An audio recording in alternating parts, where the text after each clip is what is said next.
What's up everyone, Steven here from Techmaker Studio. This is building a decentralized Twitter clone with react.js and aleph.im part 18. In the last episode, we hooked up our data model to be our own data model instead of the generic chat data that Aleph has in one of their example apps. And we also hooked up some routes so that we have our post showing up when we click on it, which is setting us up to add more behavior, to add comments, and that sort of thing. So what I want to do in this episode is just kind of start cleaning up the code a little bit. And then in the next episode, we're going to work on restyling this stuff because there's some things that don't work now. For example, I can't click this top one for some reason. I think there's like a CSS stacking issue. Like there's something on top of it. I bet if I right click and inspect, it shows me something. Yeah, it's showing me this container up here. So anyway, we'll have to fix some of this stuff and then we'll get it all sorted out. But in this episode, what we're going to do is work on refactoring how we do some queries. So I was working in a Rails application the other day, and if you haven't followed this channel for long, I've done a lot of content on Ruby on Rails, which is a very nice web development framework. And they have a lot of really nice conventions that make things pretty easy. And I was thinking about, like, we have, these are actually not complicated queries right now, but I think that over time they will get more complicated. And what I would like to do is sort of separate the concerns here. So I want to push the sort of lookup logic into one place and the display logic into another place. So it's like an object-oriented approach here. And again, like if you follow me for a while, I'm not primarily a React developer. It's becoming more and more the case in my professional life. I'm doing more React, but so there's a lot of things you could do. I'm just going to start simple here by just separating the logic. We may change how we do this later. So don't get offended if you're some React expert and this is not how you would do it. But for now, what I want to do is just create a new folder, and we're going to call this models, which is what a lot of frameworks would call this. And I'm going to create a new file. And again, I'm making all this up. This isn't some framework or anything like that we're using, which we may migrate later to something different. But anyway, so I'm going to call this post model. And inside of here, I'm going to need to import my post thing from Aleph. And sort of my intention is, as we build out more and more advanced queries, I want to be able to go to like a single place and change them instead of having these scattered all across the app. And then just have it work pretty much the way that we want throughout the app. So I'm going to write a class in here, which I'm a big fan of classes. I know that's not the thing to do anymore in React, but in JavaScript, and in general in programming, I like classes. And in here, I'm going to write what's called a static method, which basically is a class method. So it means if we come down here, just as an example, we'll do something like post model dot whatever, as opposed to saying like post model equals new post model, and then doing post model whatever. So the difference here is one of them we're calling it directly on the class, which is the static method. If we don't declare it static, then we have to initialize a new instance, and then this becomes an instance method is what that's called.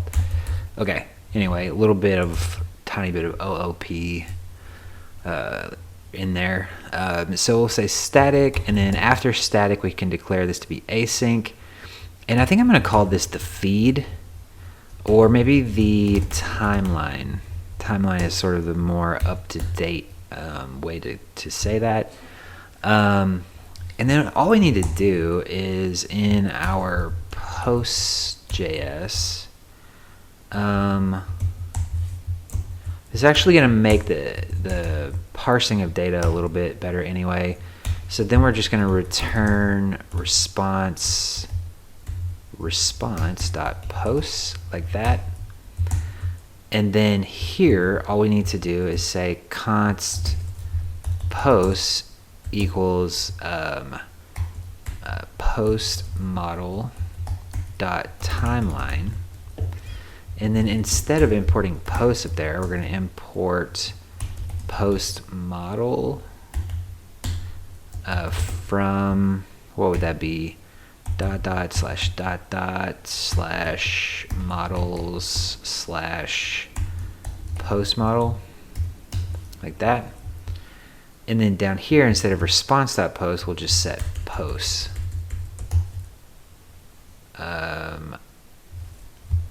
There's no such file or directory. Post model. Did I go up too far? What happened?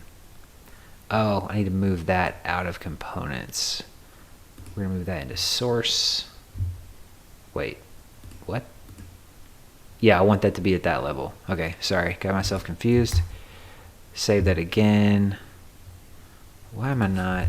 Let me try to.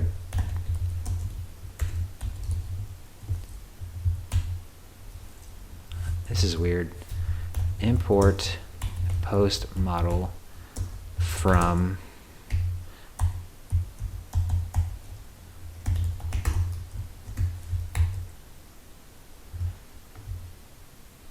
dot source models. Did I misspell post model somewhere? Is it not saved?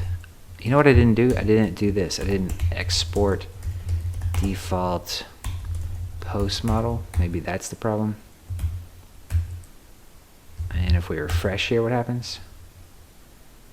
Loaded post.map. It's not a function.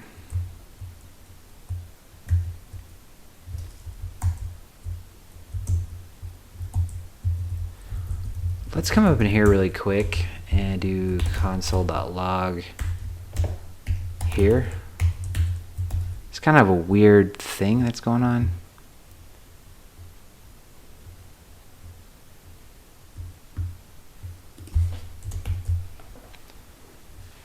Here, so it's getting called there. Why am I suddenly having other bizarre issues? Post model.timeline, set posts, response.post. Let's console log the posts.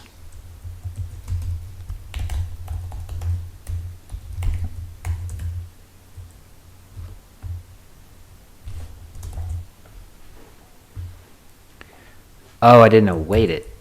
That will do it. Okay.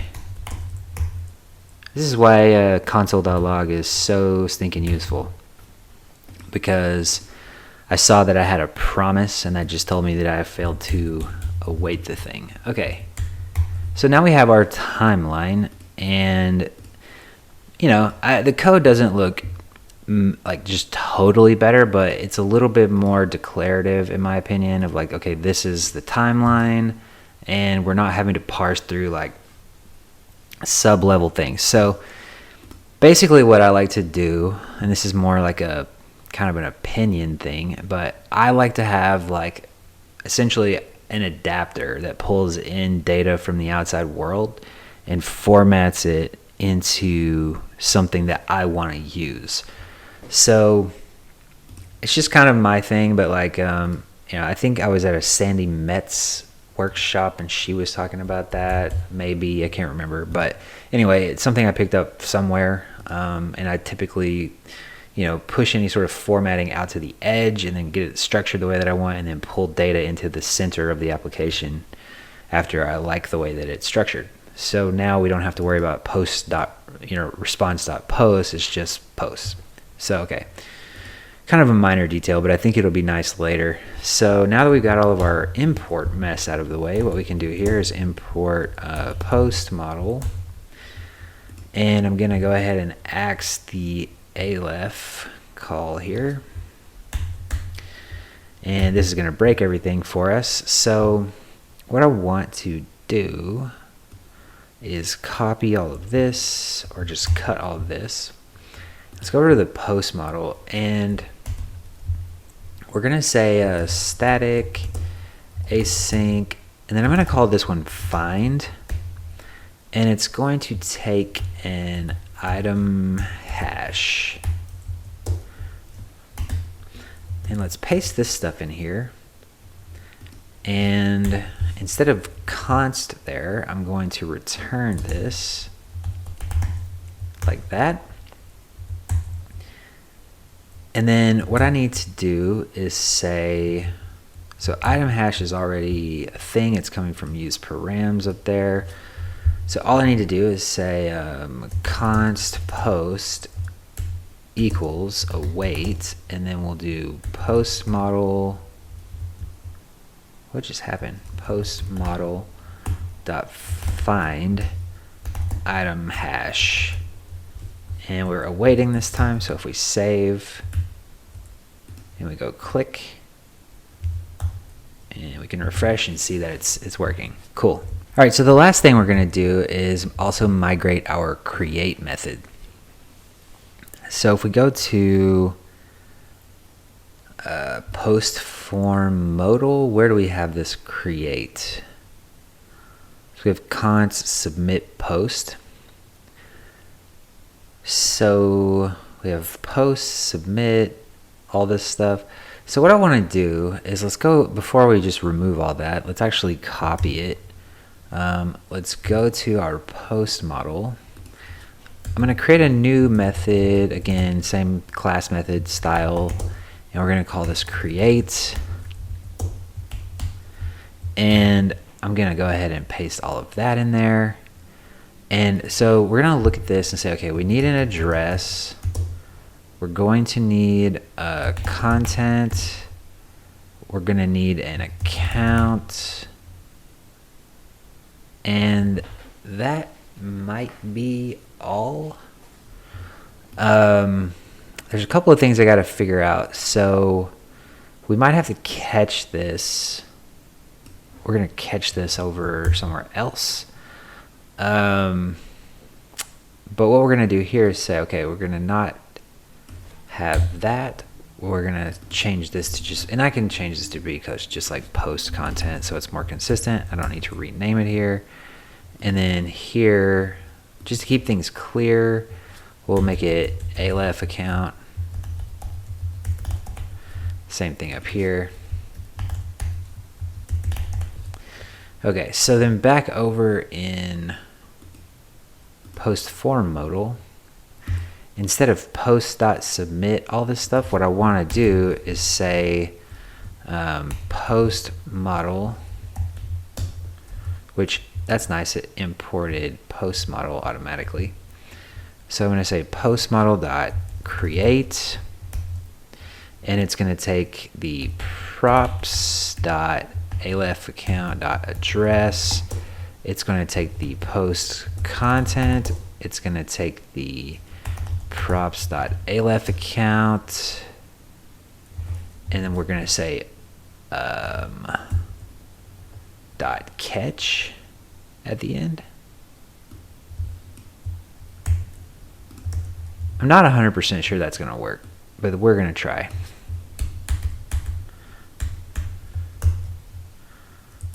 Okay, so we're going to come over here. This may or may not work from this page, so we're going to go back to the home page. We're going to go post something here, test number 3, post, and cannot read properties of undefined, props.aleph account.address. That may be an issue. I do have that now, but I may have not had it a minute ago. Okay, so we'll do test number 3 again, post. Now what? Default create is not a function. Post model that create. Why would that be happening? Static async create. Did I not save this? Oh, I have an error in here. Please confirm in my wallet. Oh, it's because it was just stuck. Okay, so finally, test number 3. Let's see. Post. Sign it. Let's see if it gets back to us at any given point.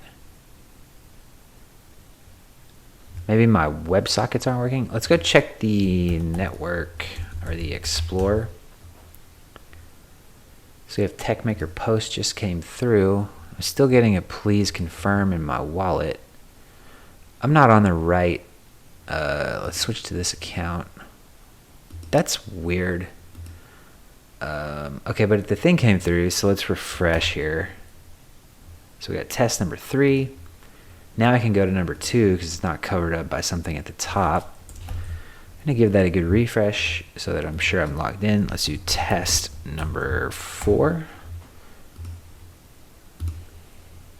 Okay, there it is. It must have been because I was in a different wallet than I was connected to the site. So it's pretty weird that it actually let me sign that. To be totally honest, it is kind of strange. But anyway, seems to be working. So let's briefly discuss what we've done. So we have this timeline query, we have find, and we have create.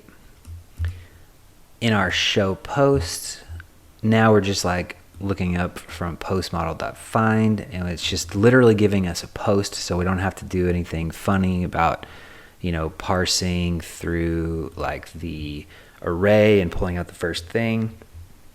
So that's handled there. The timeline is the same kind of deal. It's just way simpler. There's not much going on in the timeline.